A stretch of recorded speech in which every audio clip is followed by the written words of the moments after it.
कोई भी काम जिसको इंडियन पीनल कोड मना करता है, जैसे थ्रेटन करना, डराना, थ्रेटन टू कमिट सुसाइड, उसको भी कोर्जन माना गया है। सुसाइड वाला टॉपिक इंपॉर्टेंट है ना। सुसाइड करना कोर्जन नहीं है, ठीक है, लेकिन सुसाइड करने की कोशिश करना, सुसाइड करने की धमकी देना, इसको पनिशेबल माना गया इंडियन पीनल कोड में, तो इस वजह से इसको भी कोर्जन माना जाएगा। हेलो बच्चा पार्टी, क्या हाल है? उम्मीद है सब लोग बहुत अच्छे होंगे। तो एक बार फिर से जीएनजी 2.0 में आप लोगों का स्वागत है। तो एक बार फटाफट से रिकॉल करते हैं लास्ट टाइम पे हम लोगों ने क्या किया था। तो सबसे पहले हम लोगों ने यूनिट 1 कंप्लीट करी, यूनिट 2 कंप्लीट करी, यूनिट 3 में हम लोगों ने कैपेसिटी ऑफ पार्टीज यानी माइनर के बारे में समझा, अनसाउंड माइंड पर्सन के बारे में समझा, और साथ में डिसक्वालीफाइड बाय लॉ को मैंने आपको अच्छे तरीके से एक्सप्लेन किया था। और उम्मीद है आप लोगों ने अपना होमवर्क भी किया होगा और सारी चीजों को रिवाइज भी कर लिया होगा। तो आज हम लोग स्टार्ट करेंगे यूनिट 3 में।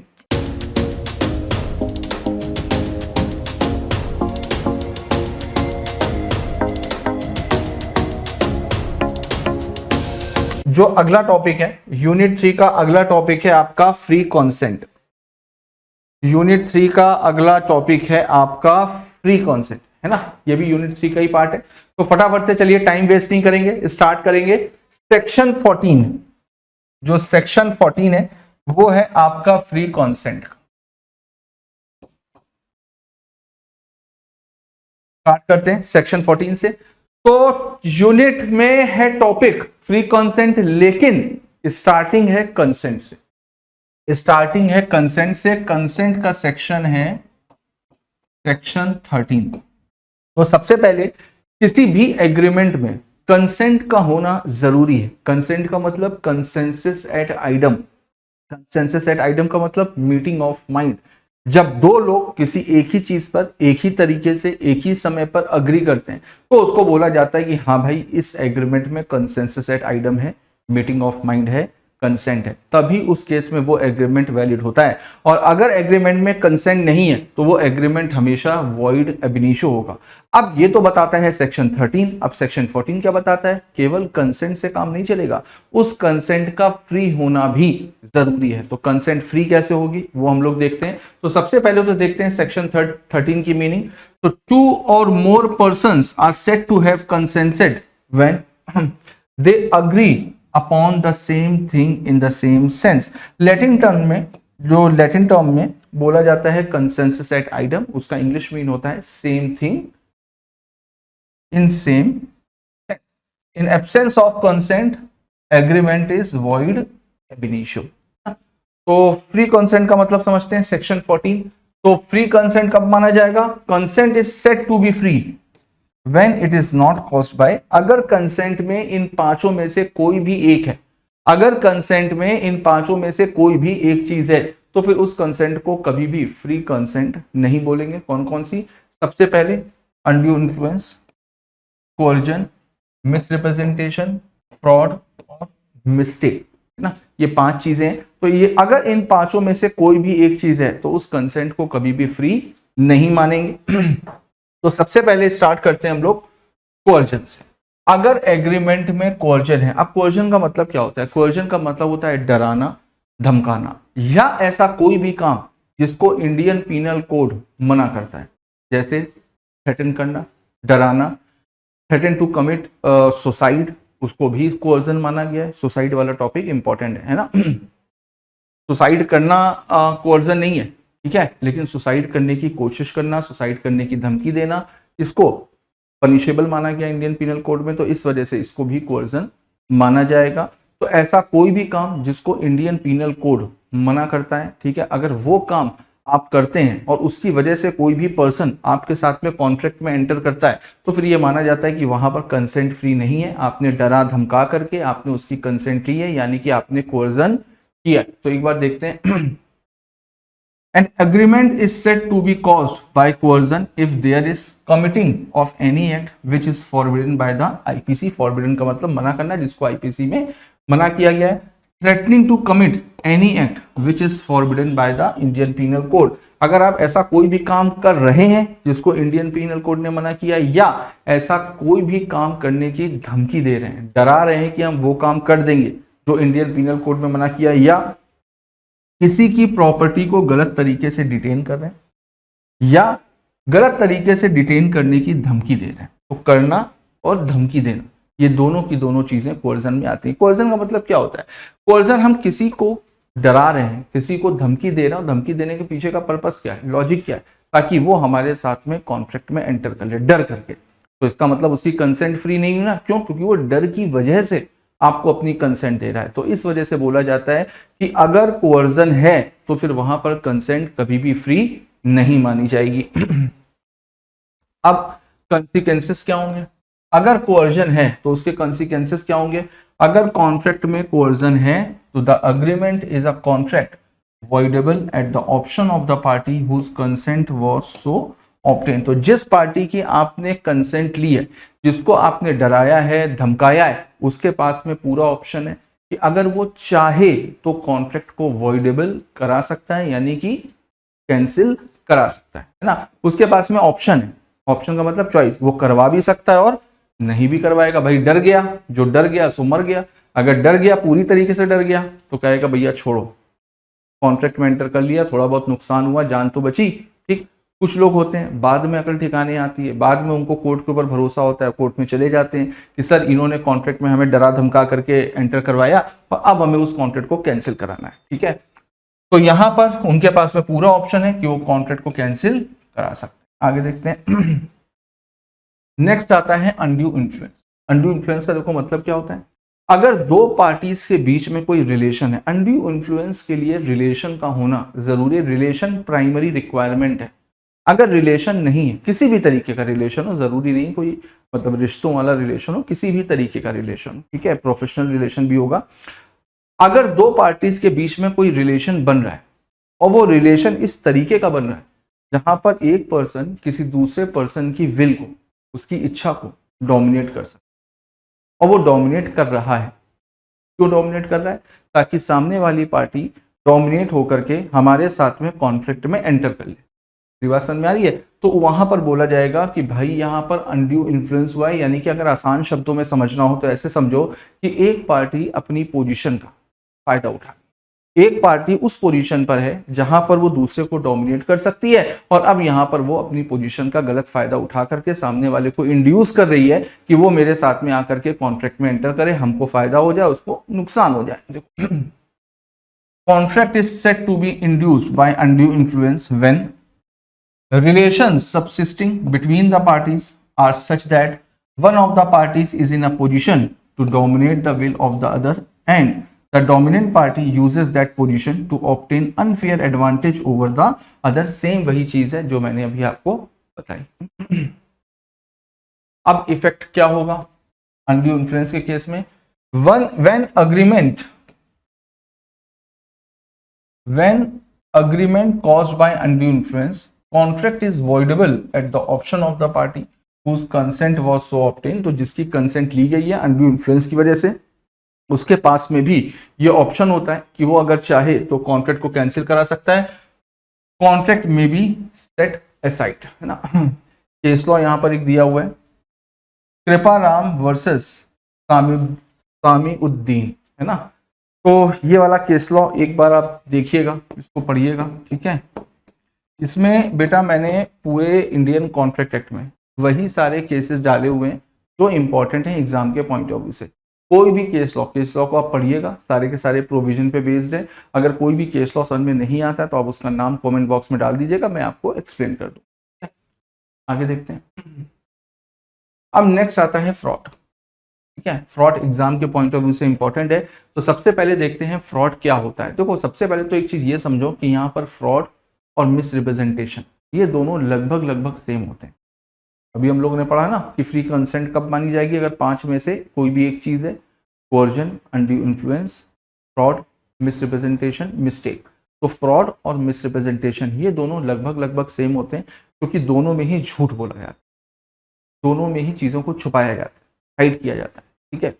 लेकिन फ्रॉड में हम जानबूझ करके कर रहे हैं, विद इंटेंशन कर रहे हैं, सोच समझ करके कर रहे हैं। जबकि मिसरिप्रेजेंटेशन के केस में क्या होता है? मिसरिप्रेजेंटेशन के केस में हम झूठ तो बोलते हैं लेकिन हमें खुद को भी नहीं पता होता कि हम झूठ बोल रहे हैं, यानी कि without any intention to deceive. Fraud के केस में इंटेंशन टू डिसीव यानी कि सामने वाले को धोखा देने की इंटेंशन होती है।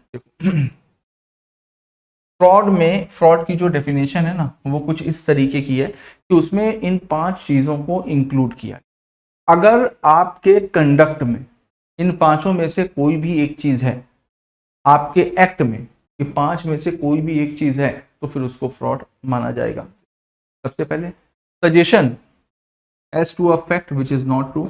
आप किसी फैक्ट को लेकर के कुछ बोल रहे हैं जो कि सच नहीं है, यानी कि झूठ है। किसी भी फैक्ट को आप जानबूझ करके छुपा रहे हैं, किसी भी फैक्ट को आप जानबूझ करके छुपा रहे हैं, एक्टिव कंसीलमेंट है ना। या promise made without any intention to performing it. आप सामने वाले को प्रॉमिस तो कर रहे हो, लेकिन आपको खुद को पता है कि हमें प्रॉमिस पूरा नहीं करना, हम बस केवल कहने के लिए, केवल टाइम पास करने के लिए प्रॉमिस कर रहे हैं, प्रॉमिस को हमें पूरा नहीं करना है। या ऐसा कोई भी काम जो धोखा देने में फिट बैठता हो, ऐसा कोई भी काम जिसको देख करके लगे कि आप धोखा देने की इंटेंशन रखते हो सामने वाले को। या ऐसा कोई भी काम जिसको लॉ ने स्पेशली डिक्लेयर्ड किया है कि ये फ्रॉड हो। ऐसा कोई भी काम जिसको लॉ ने स्पेशली डिक्लेयर किया है कि ये फ्रॉड होगा। फॉर एग्जांपल कि अगर आप कोई भी लैंड खरीदने के लिए जाओ या कोई भी इमूवेबल प्रॉपर्टी खरीदो, तो इसके लिए ट्रांसफर ऑफ प्रॉपर्टी एक्ट है। अब ट्रांसफर ऑफ प्रॉपर्टी एक्ट क्या कहता है कि अगर कोई भी पर्सन इमूवेबल प्रॉपर्टी को लेकर के कोई भी डील कर रहा है, कोई भी कॉन्ट्रैक्ट कर रहा है, तो वहां पर जो पर्सन बेच रहा है ये उसकी ड्यूटी होती है कि इमूवेबल प्रॉपर्टी में अगर कोई भी डिफेक्ट है या इमूवेबल प्रॉपर्टी में कोई भी कमी है तो बायर को बताए। वो इस बात का वेट ना करेगी, बायर पहले पूछेगा। ये सेलर की ड्यूटी होती है कि सेलर बगैर पूछे बायर को बताएगा, और अगर सेलर ने बायर को नहीं बताया तो फिर उस सिचुएशन में उसको फ्रॉड माना जाएगा। तो यहां पर लिखा हुआ है ऐसा कोई भी काम जिसको किसी भी कानून में फ्रॉड डिक्लेयर किया गया है तो उस एक्ट को फ्रॉड माना जाएगा। तो इन 5 में से अगर कुछ भी है तो फिर उसको फ्रॉड माना जाएगा। इन 5 को इंक्लूड किया गया है फ्रॉड की डेफिनेशन, है ना। आगे देखते हैं। By whom and when fraud is said to be exercised। तो fraud can be committed by a party to a contract। कोई भी जो कॉन्ट्रैक्ट की पार्टी है वो फ्रॉड कर सकती है। विद हिज कॉन्वेंस, कॉन्वेंस का मतलब साथ में मिल करके, कि कोई आदमी एक साथ नहीं कर रहा है, कुछ लोगों के साथ में मिल करके, मिली भगत करके कर रहा है। बाय हिज एजेंट, अपने एजेंट के थ्रू भी फ्रॉड करवा सकती है। Act when done with intent to deceive. ऐसे कौन कौन से काम है जहां पर ऐसा पता चलेगा कि आपकी इंटेंशन धोखा देने की है, डिसीव करने की है। तो another party thereto or his agent or to induce him to enter into contract. जहां पर आप पार्टी को या उसके एजेंट को इस तरीके से इंड्यूस कर रहे हैं ताकि वो आपके साथ में कॉन्ट्रैक्ट में एंटर कर ले। आप झूठ बोल करके, इस तरीके से झूठ बोल रहे हो, इस तरीके से आप चीजों को छुपा रहे हो ताकि सामने वाली पार्टी इंड्यूस होकर के आपके साथ कॉन्ट्रैक्ट में एंटर कर ले, तो इसको बोला जाएगा कि आपकी इंटेंशन धोखा देने। आगे देखो। इफेक्ट्स ऑफ फ्रॉड, ठीक है। तो फ्रॉड के इफेक्ट क्या होते हैं? तो सबसे पहले तो कॉन्ट्रैक्ट को यहाँ पर वॉइडेबल करवा सकते हैं, ठीक है, कॉन्ट्रैक्ट को कैंसिल करवा सकते हैं। इसके अलावा भी कुछ रेमेडीज हैं, जैसे राइट टू रिसाइन, कॉन्ट्रैक्ट को कैंसिल करवाना। राइट टू परफॉर्मेंस, हम परफॉर्मेंस की डिमांड भी कर सकते हैं। ऐसा नहीं कि हम कॉन्ट्रैक्ट को केवल कैंसिल करवाएंगे, हम वहां पर परफॉर्मेंस की भी डिमांड कर सकते हैं। हम कैसे करेंगे परफॉर्मेंस की डिमांड? जो आपने झूठ बोला था उसको सही में कन्वर्ट कर दो। अगर आपने कुछ झूठ बोला तो आप उस झूठ को सही में कन्वर्ट कर दो। जैसे सपोज करिए कि मैंने आपको मोबाइल फोन बेचा, ठीक है, और आपने मेरे से पूछा कि सर मोबाइल फोन सही है, इसका कैमरा वगैरह सब सही है। मैंने आपसे झूठ बोल दिया, नहीं कैमरा वैमरे सब बहुत फर्स्ट क्लास है, जबकि उसका कैमरा खराब था। मैंने आपको मोबाइल बेच दिया और आपने मेरे ऊपर भरोसा भी किया।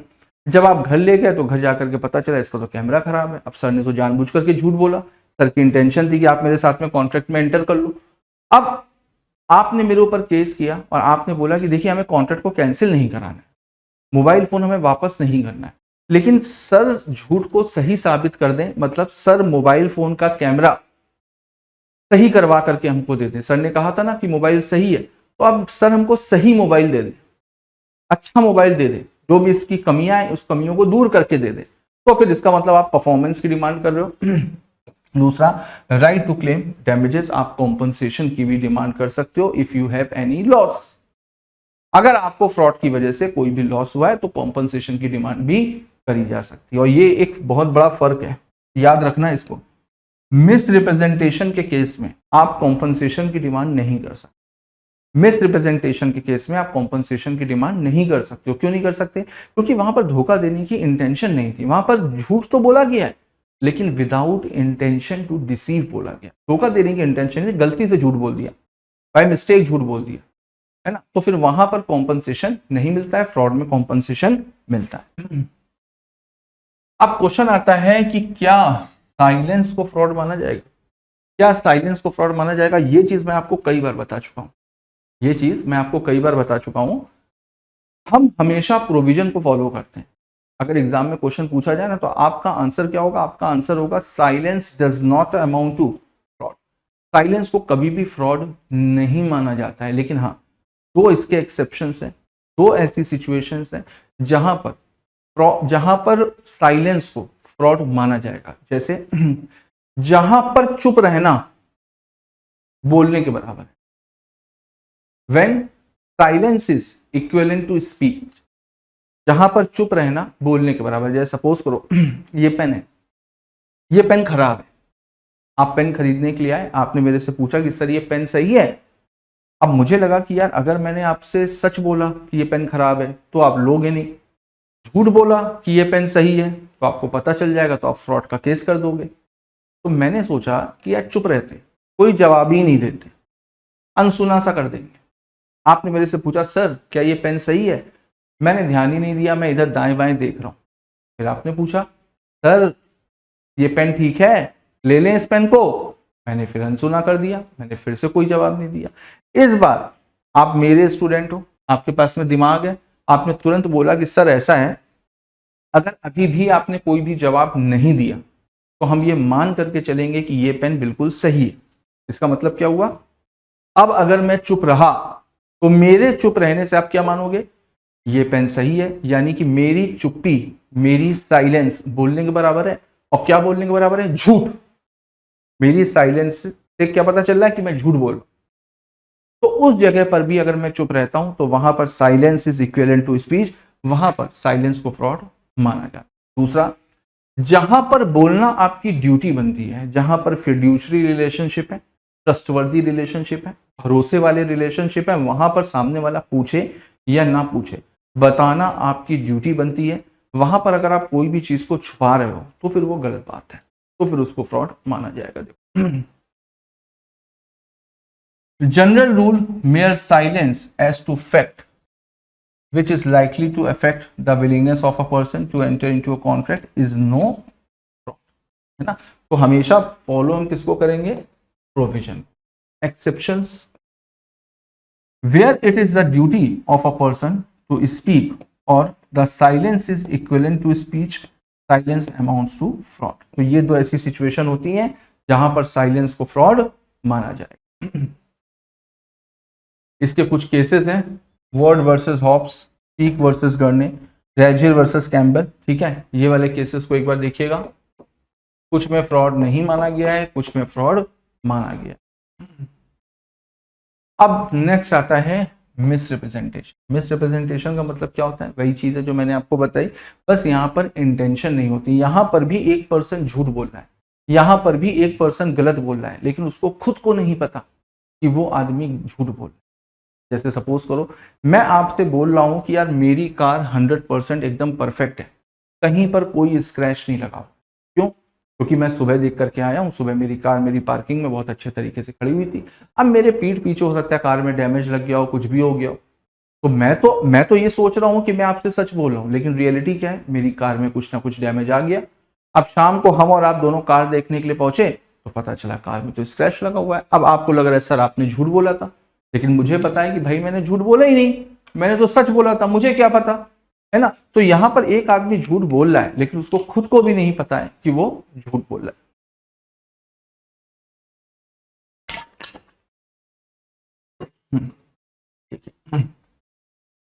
When a person positively states that a fact is true when his information does not warrant it to be so. When there is a breach of duty by a person without intention to deceive, which brings in advantage to him and loss to the other.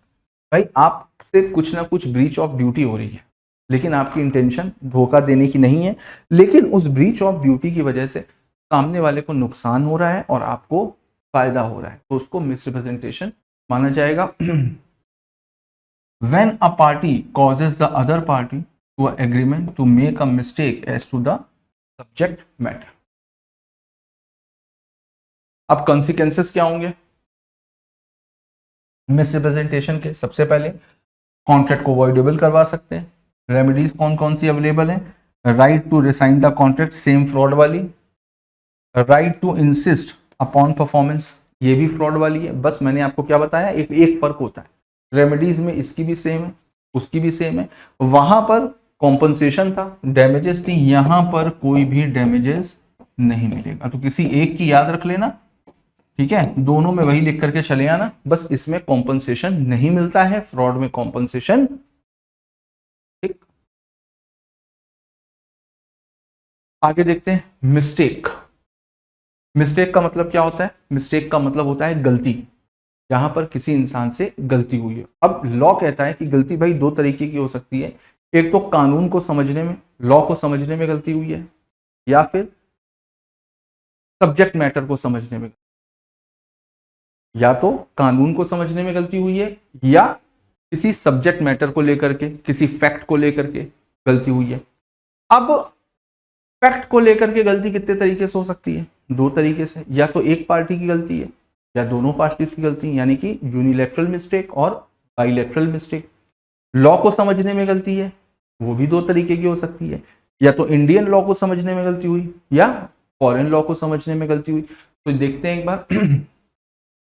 When both the parties to an agreement are under a mistake to a matter of fact essential to the agreement is altogether void। तो भाई जब दोनों party से अगर गलती हो रही है, बाइलेटरल मिस्टेक है, तो बाइलेटरल मिस्टेक में एग्रीमेंट हमेशा void ab initio होगा। अब देखो यहां पर मैंने आपको बताया पूरा चार्ट बना हुआ है मिस्टेक का, mistake of law, mistake of fact. Mistake of law को लेकर के इंडियन लॉ को समझने में गलती हुई, फॉरेन लॉ को समझने में गलती हुई, फैक्ट के बेसिस पे दोनों पार्टी से गलती हुई या एक पार्टी से गलती हुई है। अब देखो इंडियन लॉ को समझने में अगर गलती हुई और आपने गलती से कॉन्ट्रैक्ट में एंटर कर लिया, तो लॉ यहां पर अज्यूम करके चलता है, लॉ यहां पर अज्यूम करके चलता है कि if you are an Indian citizen, अगर आप इंडियन सिटीजन हो तो आपको इंडियन लॉ की नॉलेज है। अगर आप ये बात बोल रहे हो ना कि मेरे को इंडियन लॉ के बारे में पता नहीं था और गलती से मैंने कॉन्ट्रैक्ट में एंटर कर लिया, तो इसका मतलब ये आप बहाना बना रहे, ये एक्सक्यूज है, ये एक्सक्यूज है। कोर्ट हमेशा ये मान करके चलेगी कि अगर आप इंडिया में रहते हो तो आपको इंडिया के हर कानून के बारे में पता है, आपको पता नहीं है तो ये आपकी गलती है। तो यहां पर कॉन्ट्रैक्ट वैलिड होगा बेटा, यहां पर आप कॉन्ट्रैक्ट को कैंसिल नहीं करा सकते। लेकिन हाँ, अगर इंडियन लॉ के बारे में पता है सफिशिएंट है। फॉरेन लॉ को समझने में गलती हो सकती है, तो यहां पर वॉइड होगा। बाइलेटरल मिस्टेक के केस में अगर दोनों पार्टी से समझने में गलती हुई है तो एग्रीमेंट वॉइड अब इनिशियो होगा।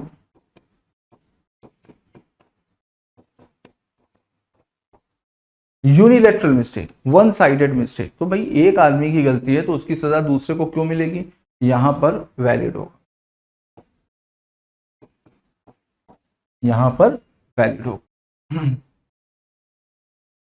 अब जो बाइलेटरल मिस्टेक है, यानी कि दोनों पार्टी से गलती हुई है, तो दोनों पार्टी से गलती कितनी चीजों को लेकर के हो सकती है? एग्जिस्टेंस को लेकर के गलती हो सकती है, जो सब्जेक्ट मैटर है उसकी एग्जिस्टेंस को लेकर के, क्वांटिटी को लेकर के मिस्टेक हो सकती है। आप यहां पर मिसअंडरस्टैंडिंग भी इसको बोल सकते हो, ये दोनों पार्टीज के बीच में एक मिसअंडरस्टैंडिंग हो गई, ठीक है। क्वांटिटी को लेकर के हो सकती है, क्वालिटी को लेकर के हो सकती है, प्राइस को लेकर के हो सकती है, आइडेंटिटी को लेकर के हो सकती है, और ओनरशिप यानी कि टाइटल को लेकर के हो सकती है। यूनिलैटरल मिस्टेक में देखो, where only one party to agreement under a mistake a contract is not voidable merely because it was caused by one of the parties to it being under a mistake to a matter of fact। भाई एक party से अगर गलती हुई है तो उसकी सजा दूसरे वाले को क्यों मिलेगी? तो वहां पर आप कॉन्ट्रैक्ट को कैंसिल नहीं करा सकते। इसका कुछ एक्सेप्शन है, देखो, the agreement is void where unilateral mistake relates to the identity of the person. अगर किसी पर्सन की आइडेंटिटी को लेकर के मिस्टेक हुई, किसी पर्सन की आइडेंटिटी यानी कि पहचान को लेकर के मिस्टेक हुई है, मैं रमेश के साथ में कॉन्ट्रैक्ट में एंटर करना चाह रहा था, अब रमेश की मैंने कभी शक्ल देखी नहीं, मैंने महेश को ही रमेश समझ लिया और गलती से महेश के साथ में कॉन्ट्रैक्ट में एंटर कर लिया रमेश का समझ करके, तो यहां पर आइडेंटिटी को लेकर के मिस्टेक हुई ना, यहां पे वॉइड होगा, यहां पर वॉइड होगा। दूसरा, nature of the contract, contract के नेचर के ऊपर डिपेंड करता है, ठीक है, तो यहां पर ये इसका एक्सेप्शन। इफेक्ट्स ऑफ मिस्टेक, अब इफेक्ट क्या होंगे? बाइलेटरल मिस्टेक में एग्रीमेंट वॉइड होगा, यूनिलैटरल मिस्टेक के केस में तो ये अभी मैंने बताया कि अगर आइडेंटिटी ऑफ पर्सन है, नेचर ऑफ कॉन्ट्रैक्ट है, तो वहां पर एग्रीमेंट वॉइड होगा, ठीक है। बाकी सारे केसेस में यूनिलैटरल मिस्टेक में एग्रीमेंट वैलिड होगा। अब देखो रेमेडीज क्या होंगी, मिस्टेक में रेमेडीज क्या होंगी? Obligation of agreed party, he must restore any benefit received by him under the contract to the other party from whom the benefit had been received। तो भाई अगर आपने कोई भी बेनिफिट लिया है यानी कि रेस्टिट्यूशन बेनिफिट मिलेगा, यानी कि अगर आपने कोई भी एडवांस पैसा लिया है, कोई भी एडवांस बेनिफिट लिया है, तो आपको रीस्टोर करना पड़ेगा यानी कि वापस करना पड़ेगा। दूसरी पार्टी की ऑब्लिगेशन क्या है? The person to whom money has been paid or anything delivered by mistake must repay or return it. तो यहां पर भी रेस्टिट्यूशन है, अगर आपने कोई भी पैसा लिया है या किसी भी तरीके का कोई भी बेनिफिट लिया है तो वो आपको वापस करना। अब देखो आगे डिफरेंसेस हैं कोवर्जन अनड्यू इन्फ्लुएंस के बीच में, फ्रॉड मिसरिप्रेजेंटेशन के केस में, ठीक है। तो इसको आपको एक बार पढ़ना है, जो भी डिफरेंसेस है उसको एक बार आप अच्छे से पढ़ लीजिएगा, केस लॉस को अच्छे से पढ़ लीजिएगा। फ्री कॉन्सेंट में बेटा इतना ही था, फ्री कॉन्सेंट में यही 5 चीजें हैं, coercion, undue influence, fraud, misrepresentation और मिस्टेक। तो जितने भी इंपॉर्टेंट पॉइंट्स थे सारे के सारे पॉइंट्स हम लोगों ने रिवाइज कर लिए। इसमें मेन क्या है, मेन आपको क्या समझना है, मेन आपको मीनिंग समझनी है और उसके इफेक्ट्स, बस मीनिंग और उसका इफेक्ट क्या होगा ये आपको अच्छे से समझना है। तो इसको कोशिश करिएगा कि मॉड्यूल से अच्छे से रिवाइज कर लीजिए और फ्री कॉन्सेंट के जितने भी क्वेश्चंस हैं उन क्वेश्चंस को आप सॉल्व करिएगा।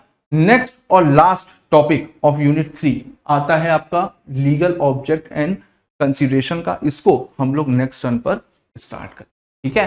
तो चलिए मिलते हैं नेक्स्ट टर्न पर नेक्स्ट एपिसोड में, तब तक के लिए all the best, goodbye and